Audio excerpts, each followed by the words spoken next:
and welcome back, and thank you for watching the video about how we define Filipino millennials. I'm sure marami sa inyo may mga questions, may comments, sana walang violent reactions, but I would very much welcome a debate about your own thoughts on what it means to be a Filipino millennial. So there will be a chance for us to discuss that in the next part of our lecture series. But for now, I'd like to switch gears a bit and give you an overview of the debates about how we can make sense of Philippine democracy. But before I do so, maybe I'd like to give some warnings and caveats. First of all, my notes are right in front of me, so medyo magiging awkward every now and then when I look at my notes, so sorry in advance. And secondly, you may have noticed na medyo paubos na yung boses ko. So please bear with me. I apologize for that. I may have to take some water breaks every now and then. But that shouldn't stop us from talking about the debates on Philippine democracy. So let's begin. So if we think about Philippine democracy, hindi natin masisisi siguro ang mga Pilipino or actually kahit outside observers when we think about democracy in deficit-oriented terms. Meaning, pag pinag-uusapan ng demokrasya sa Pilipinas, parati na lang may, kumbaga, kakulangan. Naiisip natin parati kung ano yung mali sa demokrasya sa Pilipinas. Of course, there are bright spots. I will not name these bright spots. I will leave that up to you. Baka i-accuse ako ng bias. But of course, definitely, there are bright spots in the history of democracy in the Philippines. And I guess the question is how we can make those bright spots the norm rather than the exception. So I think I would like to end that lecture by looking at the more optimistic discussion of what we can do to transform Philippine democracy. But before we talk about those aspirations, I think it's important for us first to make sense of why we think democracy in the Philippines has its deficiencies. Bakit nagkaganito ang demokrasya sa Pilipinas? So, merong dalawang related explanations, or in a way we can call it debates. So let's start with the first explanation. The first explanation is called the patron-client framework. So this was written in 1965, wow, 1965 talaga, by Carl Lande. And here Carl Lande described the Philippine polity as one that is not structured in terms of identification to membership in particular categories. What does that mean? If we look at our neighboring countries, for example, and if we think about how politics works in these countries, we'll realize that political divisions are organized around social categories. So for example, if we think about Indonesian politics, yung division dyan is along religious lines. If we think about Malaysian politics, yung division dyan is among ethnic lines. So you've got the Chinese, the Malay, and the Indians, and then the politics revolves around those ethnic divisions.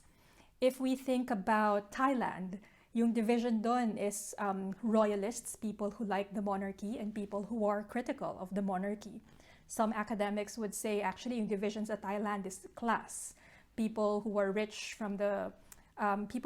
and like the monarchy, and poor people who like populist leaders who don't necessarily like the monarchy. And then, of course, in Latin America, when you think about Latin American political parties, historically, that is also divided based on social class, rich versus poor. Of course, much complicated than that, but in very crude terms. If you think about all of these examples I mentioned, politics in these countries are divided based on their memberships in particular social categories, whether that is religion, ethnicity, or social class. Now, magtataka kayo, sa Pilipinas kaya, anong social divisions ang nagdidictate ng politika natin? And according to Carl Lande, it's not any of those categories. It's not about class, it's not about ethnicity, and political parties don't even exist in the Philippines. And so if we think about that, why? What is the answer to that question? Well, Lande's answer is actually quite simple. He said, and here I'm going to read, he said it's because Philippine society is defined by dyadic ties, D-A-Y-D-I-C, dyadic ties, or a network of mutual aid relationships between pairs of individuals. So ano yun? Ano yung dyadic ties? Ano yung pairs of relationships? Kaya niya tinawag tong patron and client relationship or tinatawag na patron-client framework of Philippine politics. According to Lande, the way we perform politics is not based on our memberships on social categories, but we perform politics based on, and again I will read, vertical ties between prosperous patrons and their poor dependent clients. So yun daw ang nagde-define ng politika sa Pilipinas. You have a prosperous family at the center of the political relationship. And then you have a constellation of less prosperous ones, or let's just say poorer families at the periphery. And the relationship between the patron and the client, the rich people at the core of the constellation and the poorer people at the edges or at the periphery of that constellation, that is a dyadic two-way relationship. And they're bound by webs of kinship to form a cohesive group. So very familiar sa atin to when we think about why people support particular politicians, especially if we think about it on the local level. Ang karaniwang sinasabi, kasi kumpare ko yan. Kasi inaanak niya yung anak ko, right? O kasi kumpare yan ng misis ko, or something. So, maybe hindi siya kinship ties in the sense that magkadugo sila. Pero meron tayong concept sa Pilipinas na fictive kinship, di ba? Na parang medyo fake yung pagiging magkamag-anak nyo. But then, that concept of that dyadic relationship creates yung tinatawag na compadre ties, right? Or yun na nga, the patron and client relationship. And according to Lande, the family constellations work with each other at varying times. So usually, nagko-consolidate yan pagdating ng elections, di ba? Para magkaroon ng boto yung mga politiko. They build on that dyadic tie, they invoke that. And that is why Philippine politics is deficient. Diba? Na parang patron-client relationship still exists in the Philippines today. Feeling nung iba, politics is driven by utang na loob. It's not driven by political ideologies or political policy preferences, but it's become so personalized because of our relationships with our political patrons. So, take that in for a bit. Think about whether you believe in that kind of interpretation. Kasi medyo, 1965 pa siyang interpretation. Does that still work until now? Because this interpretation obviously has been met by many critiques. So one interpretation is that pwede pa bang ganun? Can patron-client ties win elections? Parang ganun na lang ba yun? Paramihan ng inaanak sa kasal or paramihan ng inaanak sa binyag? Is that enough to make politicians win elections? So yung isang criticism doon is that maybe the dyadic ties of the patron-client framework no longer applies in contemporary Filipino society. Kaya yung isang alternative explanation is maybe it's not just about the patron-client relationship. It's not just the relationship between the prosperous family and the less prosperous supporters, but maybe we need to talk about something bigger, and they call this the political machine. So, political machinery, parati natin yan naririnig sa eleksyon, di ba? Basically, it's the capacity of a politician to secure material inducements to ensure cooperation. So, usually when we think about political machinery, let's be honest here, we're talking about yung tinatawag nilang gumagapang tuwing eleksyon, di ba? Sa fieldwork ko sa Tacloban, secret na lang natin to. Gift ko na to sa inyo as students of this lecture series. I've observed some, machine bosses distributing badil or vote buying. And that is part of the job of having a political machine, di ba? Na ikaw na yung bahala to provide material inducements for people to vote for you. So, in that framework, hindi na kailangan maging inaanak ni mayor or lahat ng mga tao doon sa barangay, 'di ba? Hindi naman lahat kailangan personally may dyadic relationship kay mayor, kay konsehal, or kung kanino man. Yung argument is maybe it's not just about that patronage relationship, but the importance of a political machine. Ito yung nagpapabuhos ng pera tuwing eleksyon. So, the argument here is that when we think about political machine, and here I'm quoting Benedict Kirkliet, one of the best ethnographers, I think, on Philippine politics, he argues that political machines provide immediate material rewards and inducements, not necessarily to voters, although obviously there's evidence of that through vote buying, but more often to key players in provinces and municipalities who get their followers to vote for their political machines candidates. Again, makikita rin natin to pagdating sa eleksyon kung makakakita kayo ng sample ballot, lalo na sa probinsya. Mapapansin nyo na bakit halo-halo yung, let's say, vice president and president na combination, bakit magkaiba, hindi magkatandem yung nakalagay dun sa sample ballot pag may vote buying. Bakit yung mga senador na nakalagay dun sa listahan hindi naman magkakapartido? Well, that is evidence of political machine na kanya-kanyang politiko may kanya-kanyang connect sa probinsya para masali sila dun sa sample ballot. So, I guess that's a plausible explanation, right? Why our democracy is deficient, why our democracy is quite problematic, because basically our democratic elections are run by political machines. So, okay, so if patron-client framework is not sufficient to make sense of democracy, and if political machinery is a possible explanation to make sense of Philippine democracy, yung tanong ngayon, how are political machineries formed, diba? So this brings us to the second interpretation, why Philippine democracy is deficient. So kanina, I talked about the patron-client framework. Now, the second debate or explanation can be called elite democracy. This is part of this debate na parang nag-agree ang elite democracy framework dun sa argument na, yeah, patron-client relations are not enough to win elections. Actually, we must also understand the role of violence, coercion, intimidation, and vote buying. And key to this analysis is the understanding of how political elites in the Philippines work. And ang argument dito is that we need to recognize that the Philippines is an elite democracy. What does this mean?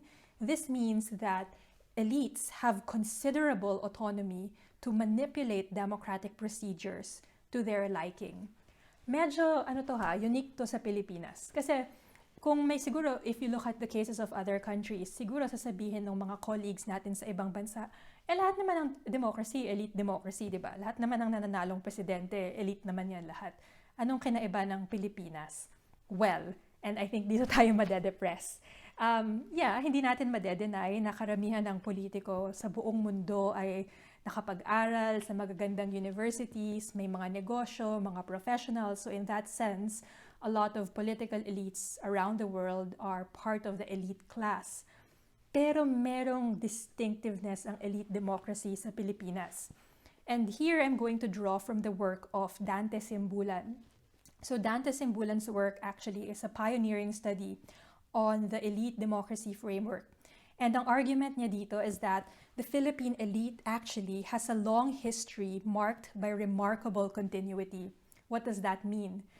And ito na nga yung pinaka-depressing. Kasi nung trinace ni Dante Simbulan yung history ng Philippine elite sa Pilipinas, mauungkat pa siya from the Spanish colonial period in the sense that, so sige, mag-history lessons tayo ng konti. So, if we think about the Spanish colonizers, they turned pre-colonial chiefs and nobles together with the mestizos and the privileged local class, the Principalia. And since that period, all of these classes have been transformed to a class that was able to accumulate land, wealth, and power under the Spanish and the American colonial rule. And ang nakaka-disturb dito is that, ang sabi ni Dante Simbulan, yung modern day elite ng Pilipinas, matitrace mo pa siya doon sa mga nakinabang sa colonialism ng Spain sa Pilipinas. Yun nga, the privileged local class, the Principalia, even some of the pre-colonial chiefs. So, parang okay, medyo ang bigat nun na parang hindi ba nagbago yung sistema ng ekonomiya ng Pilipinas, halimbawa, nung dumating yung mga Amerikano? Well, if we again look at history, ang naging argument dito is that actually, unlike other countries na in-engage ng Amerika ng World War II, unlike for example Japan, where they made sure that land reform happened para hindi maging malakas yung mga anti-American forces. Sa Pilipinas, ang ginawa ng Amerika is to basically collude with the elites during the Spanish colonial times. And ang naging condition ng Amerika sa kanila is, sige, you will maintain your power as economic elites. Pero instead na mag-away-away kayo kung sino yung may-ari ng lupa, instead na mag-away-away kayo kung sino yung may-ari ng resources, i-introduce namin ang elections to moderate inter-elite competition. And that really, to me, nails this concept of what Benedict Anderson calls cacique democracy. Cacique coming from the Spanish colonial period's creation of the caciques or the wealthy landed elites, and the electoral democracy that America introduced to the Philippines. Kaya yun yung naging history ng elite democracy sa Pilipinas. From the very beginning, ang bilis ko na magsalita kasi na-agitate ako sorry. But the point is, from the very beginning, from the very foundation of democracy in the Philippines, it was never designed to redistribute power to the poor. It was never designed to redistribute power to the voiceless. From its inception, democracy in the Philippines was designed to moderate inter-elite competition. And we still experience the legacy of this until this very day. So, kaya siya depressing. And kaya rin natin ma-explain kung bakit walang political parties na disente sa Pilipinas. Because the way democracy has been fought in the Philippines has been fought based along family lines, di ba? That is why Benedict Anderson describes cacique democracy as blending the Spanish caciquism and American electoralism. And that is also why governance in the Philippines has always been so fragmented, because it has always been designed that way. So, parang ang naging concession ng Amerika sa Pilipinas is that, or dun sa mga elites na naabutan nila from the Spanish colonial period, is that, fine, you can run your provinces like autonomous fiefdoms. Wag lang kayo magrevolusyon against the US.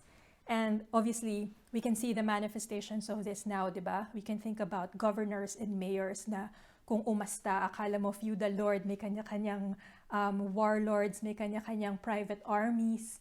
That is very much a legacy of Philippine democracy. That has been the way Philippine democracy is designed.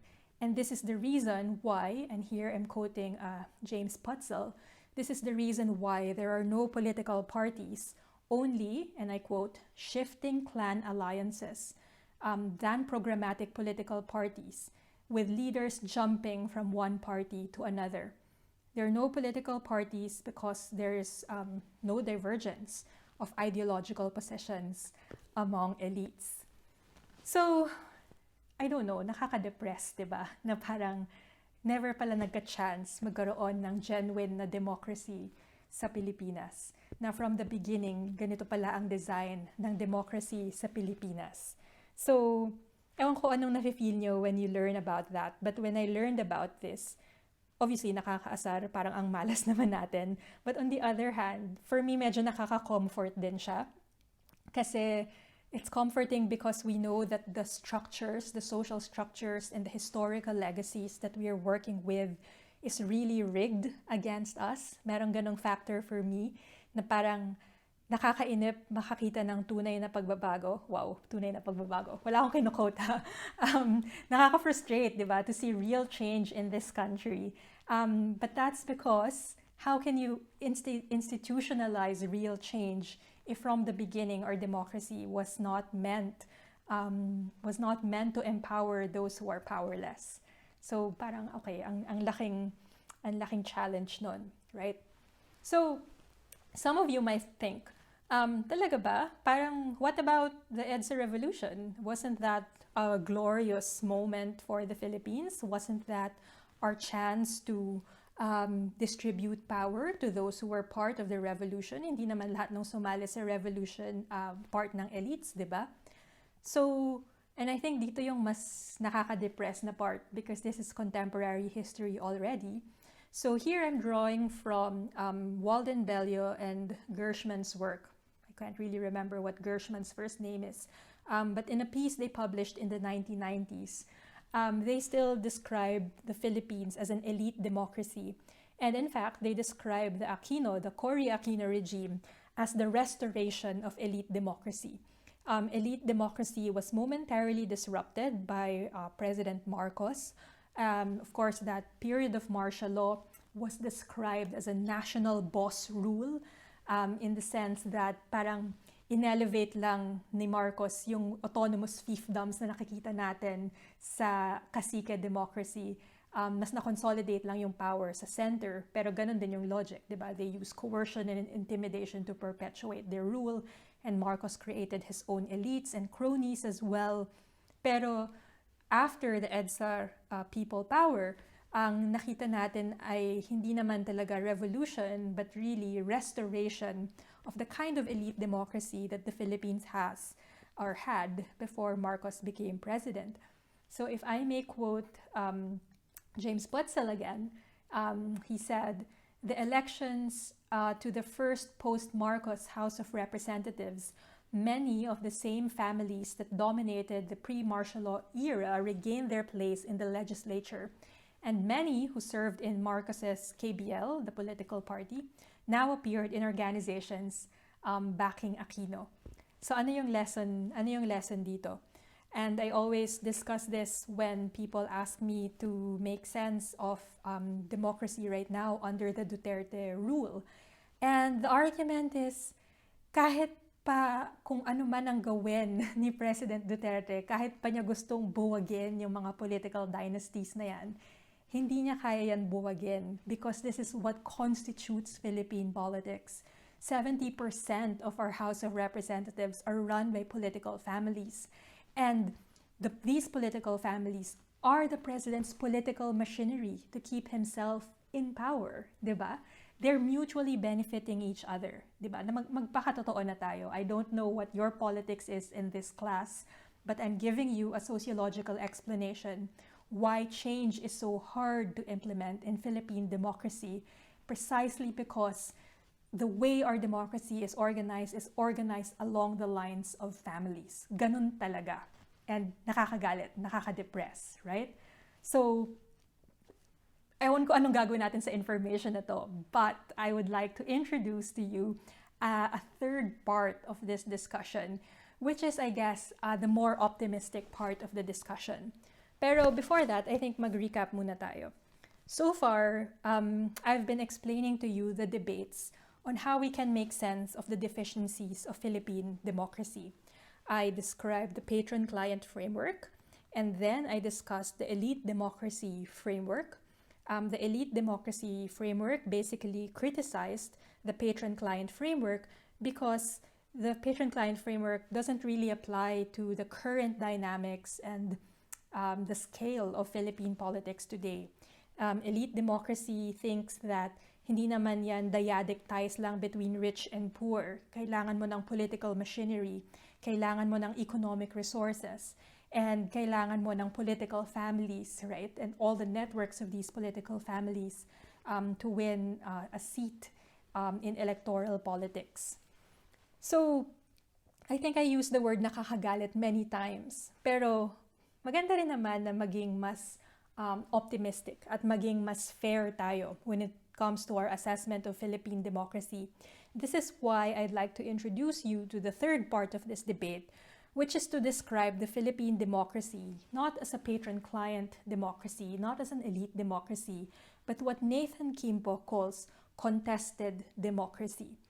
So what does that mean? So here, allow me to read read a passage from Nathan Kimpo's book.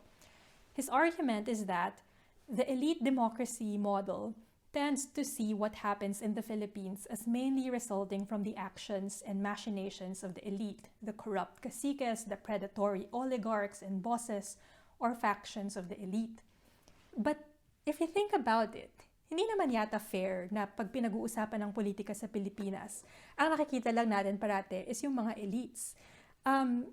For Nathan Kimpo, ang argument niya dito is that democracy in the Philippines is not just about competing elites.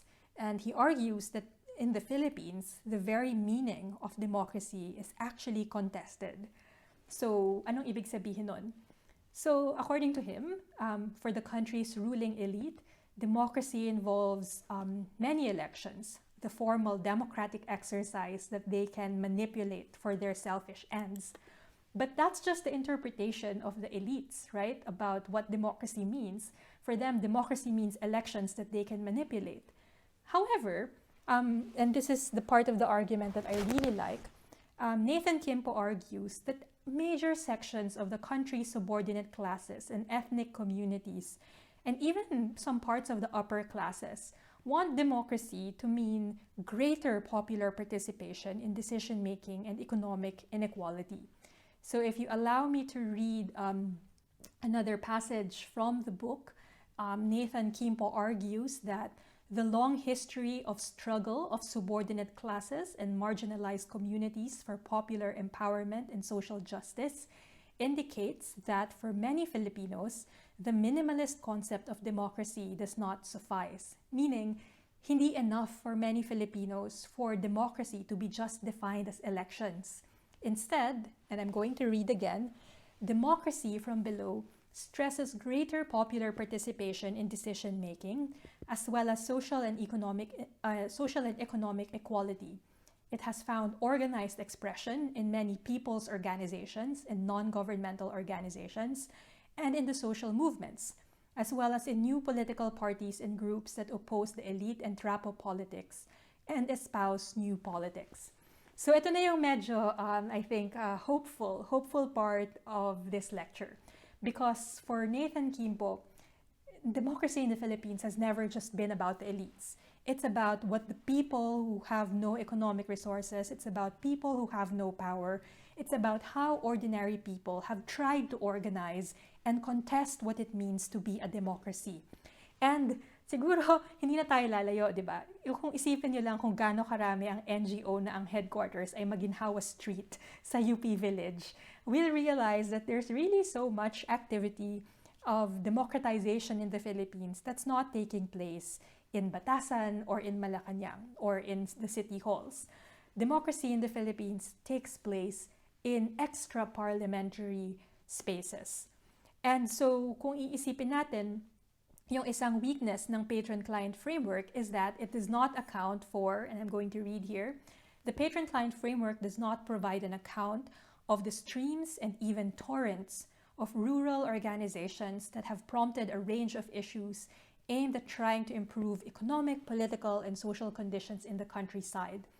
And yet, this is exactly what has been happening in the Philippines in the 20th century, and I would say 21st century as well. There are thousands of small organizations of villages that have pressured local landowners and government officials to take their complaints seriously, and numerous large and regional and national federations and associations of peasant and agricultural workers who have pushed for agrarian reforms and other policies. So, actually, the Philippines, I made a joke about NGOs all being in Maginhawa Street in UP Village, right? But the fact is, the Philippines, and I'm sure this is still valid, this is data from 2005, but the Philippines is reputed to have the third largest NGO communities in the world, next only to India and Brazil. And obviously, India and Brazil are much larger countries than the Philippines, and we rank third in terms of the number of NGOs. And one could actually argue that the Philippines has the highest densities of NGOs in the country. And for some foreign observers, people's organizations in the Philippines have a reputation for being strong and well organized, and they have been tagged as one of the most dynamic NGO communities in the world. So Why am I sharing this? What does this mean? I think yung message dito, when we think about the Philippine democracy as a contested democracy, I think yung message dito is that merong spasyo, right? There is democratic space, that there is democratic activity taking place in the grassroots. And politics in the Philippines is not just driven by the elites. And the Philippines actually, on paper at least, is one of the global pioneers in institutionalizing participatory governance that gives voice to people who are not traditionally part of politics because they're not from political families. I'll take a water break for 1 second. Okay, I think my voice can still take it. We still have around 15 minutes more for this lecture. So a while ago I said the Philippines is a global pioneer when it comes to participatory democracy. What do I mean?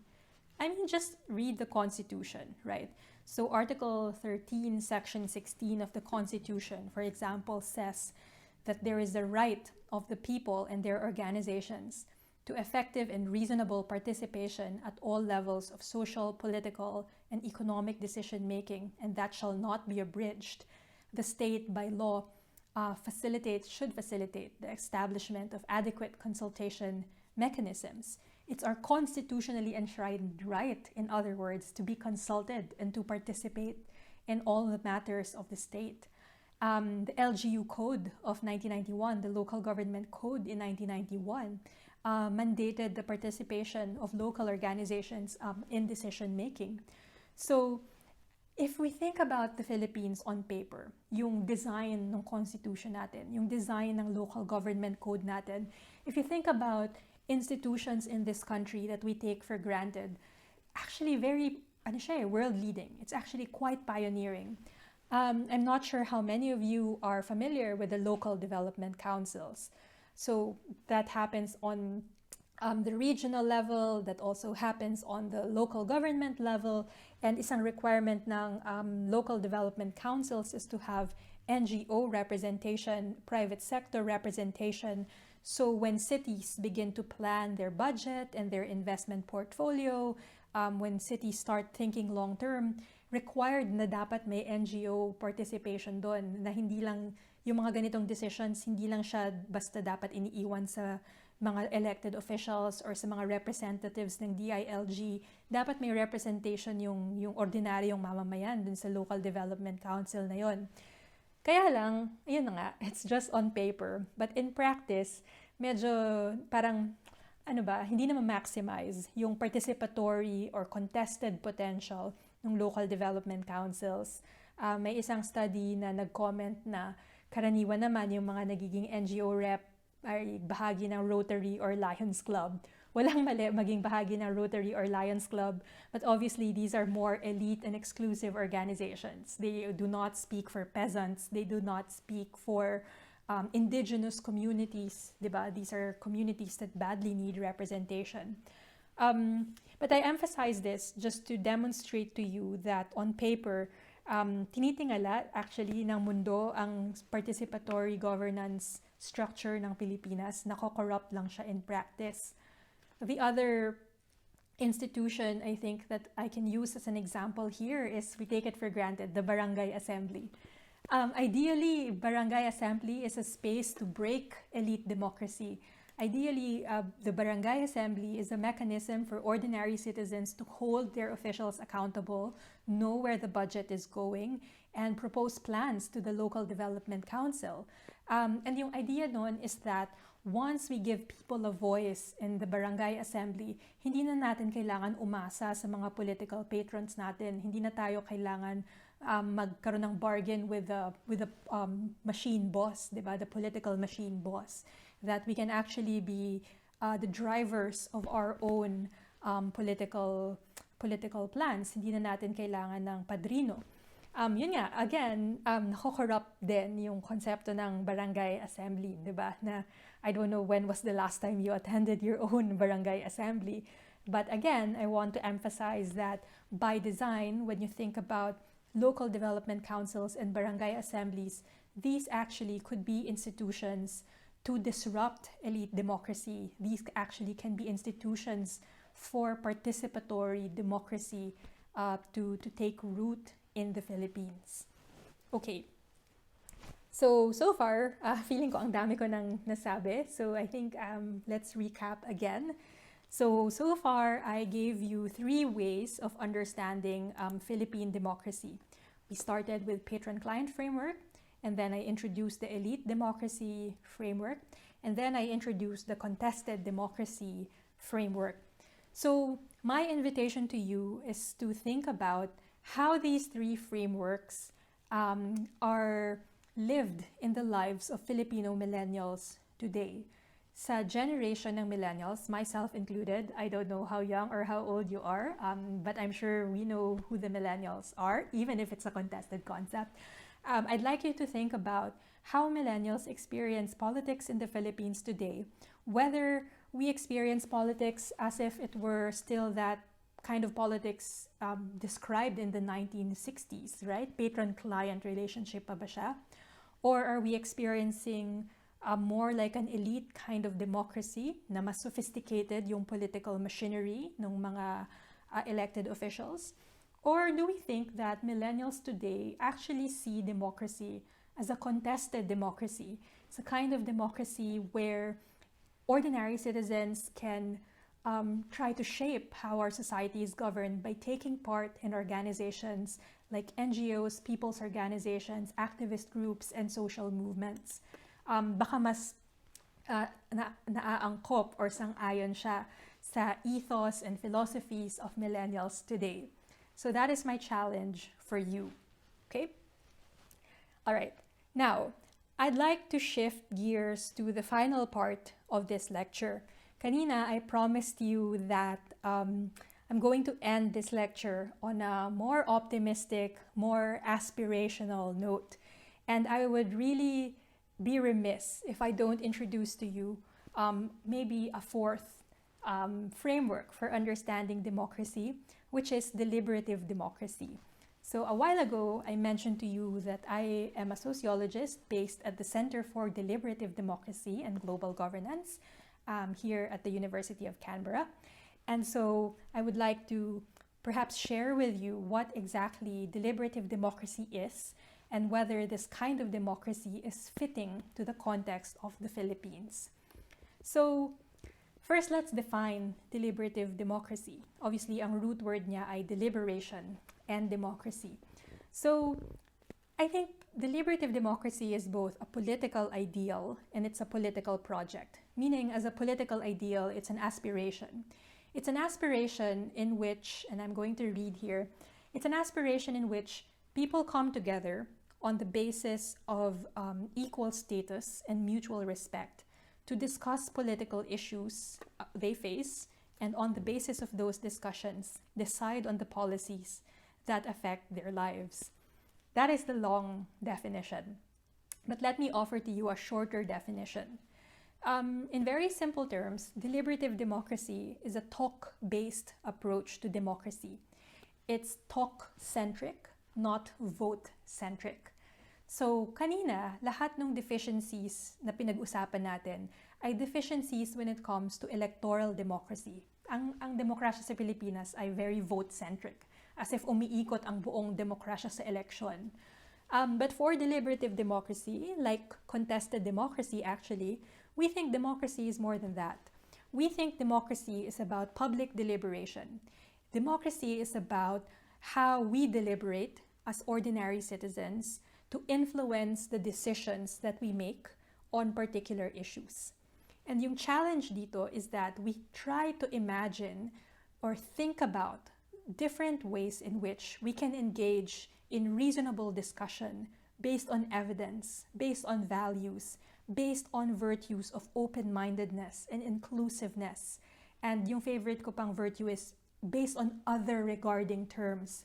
Meaning when we deliberate, we think about what it means for the other, people who are not like us.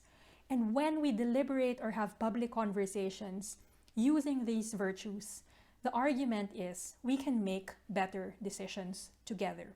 So that is deliberative democracy. It's about placing reasoned discussion at the center of political life. So the other way to think about it is, if we think about elections, the most democratic act in the elections is not the moment we go to the ballot and hindi na pala ballot box, is the moment we feed our ballot to the PCOS machine. That is not the height of democracy. The height of democracy does not happen when we feed our ballot in the PCOS machine. For deliberative democracy, the height of democracy is what happens before we make that decision. Ano yung nag-inform sa decision natin before we shaded our ballots? Was our decision based on propaganda, on fake news, on disinformation, on coercion, on vote buying? Or are our choices defined based on deliberation with people about the best candidate for the position? Is it about our moral judgments? Is it about our extended conversations and debates with our family and our friends, and justifying why we want to vote for a particular candidate? So that is an example of deliberation. So some of you might wonder, hindi ba Western concept yan na parang ini-introduce nyo lang sa Pilipinas, hindi yan bagay sa konteksto ng Pilipinas? Well, I guess just like one of the final points I want to raise is that kung titignan actually natin yung kasaysayan ng Pilipinas, we have a history of deliberation. Think about the anti-colonial struggle of the Katipunan, right? Of course, a lot of us think of the Katipunan as a revolutionary movement. But if we look at the Cartilla, or the code of ethics of the Katipunan, they are actually invoking some Enlightenment values of equality and reason, pagkakapantay-pantay at katwiran. Nasa Cartilla yon ng Katipunan. And if you think about the writings of Apolinario Mabini, diba, the brains of the revolution, he was actually making a connection between the struggle of the Philippines against the colonial masters to the revolution happening in the United States and in France, and invoking the cosmopolitan character of the revolution in the Philippines. Hindi lang siya pala nationalistic revolution, pero international yung orientation ni Andres Bonifacio, ni Apolinario Mabini at that time. So I'm emphasizing this because the concept of deliberation, of reason and equality, katwiran at pagkakapantay-pantay, is not a Western construct, but I think it's an international, it's a global, cosmopolitan construct that united revolutionary struggles in the Philippines to other revolutionaries around the world. In fact, there is this piece that I read recently by Glenn May. Nakakatuwa kasi Glenn May is a historian, and I was told he passed away a few years ago or a few weeks ago. I can't really make sense of the exact time. Pero the history that he wrote about the Katipunan was actually pretty interesting. Kasi apparently the way the Katipunan decided was based on deliberation. He described them to have a consultative approach to warfare. So decisions on key policies, including the question of whether today is the right time to declare a revolution against the Spaniards, was decided by a ballot after several days and nights of deliberation. So if I may read a quote, according to Glenn May, Katipuneros became revolutionaries only after due deliberation and only because a representative group of them had reached a decision to go to war. And these decisions were made in a pulong, or in an assembly. And Glenn May was also describing Bonifacio as the facilitator of that assembly. And how was facilitator of the assembly? Hindi niya minanipulate yung decision making to make sure that people agree with him. In fact, Bonifacio appeared to take seriously the counsel of his fellow Katipuneros.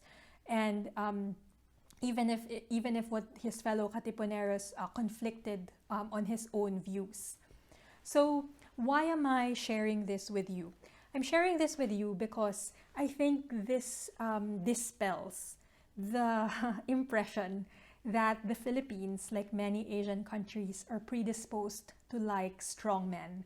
That countries like the Philippines, like Malaysia or Singapore, are countries that are predisposed to like dictators. May ganun kasing argument, di ba? May Asian values debate na apparently sabi nila Asians are more deferential, Asians are more obedient, that's why democracy will never work in Asia.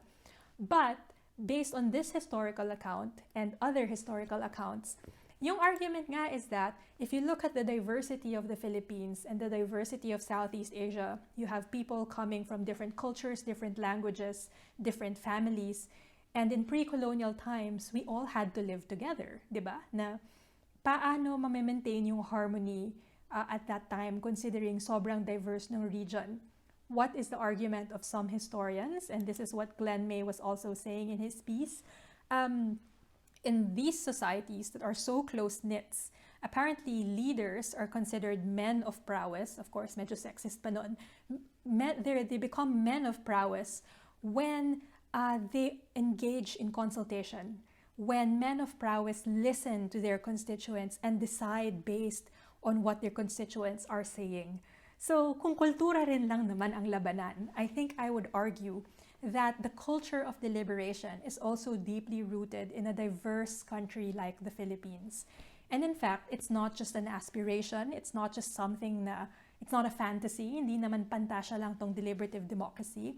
My argument is, this is actually the kind of democracy that we need in a country that is so fragmented, that is so linguistically and culturally diverse and rich. And for us to resolve our cultural differences, we need more deliberation. Of course, the question now is, paano? Paano magkakaroon ng mga institutions of deliberative democracy sa Pilipinas? And I think that is how I want to end this lecture with you. Think about spaces where millennials and Gen Z engage in conversation. Think about spaces where deliberative politics can actually take root. Ako, give up na ako sa batasan, give up na ako sa Congress, give up na ako sa Senate, at lalong give up na ako sa executive. I give up in the sense that I don't think these spaces are spaces for deliberation. These spaces are not inclusive, they're definitely not based on reason, and they're definitely not other regarding. But as what we learned from Nathan Kimpo today, ang politika naman, hindi lang estado. Ang politika, ang demokrasya, nangyayari din siya outside the state. So maybe the challenge is for us to think about spaces outside the state where contested and deliberative democracy can actually take root. And what spaces are there that millennials and Gen Z can actually take advantage of so we can enrich and deepen our democracy. So that is my challenge for you. I invite you to send your comments to me, and in our next lecture, I will read some of these comments and discuss based on what you sent me. So, I hope you enjoyed this lecture. Sorry na uubusan ako ng boses.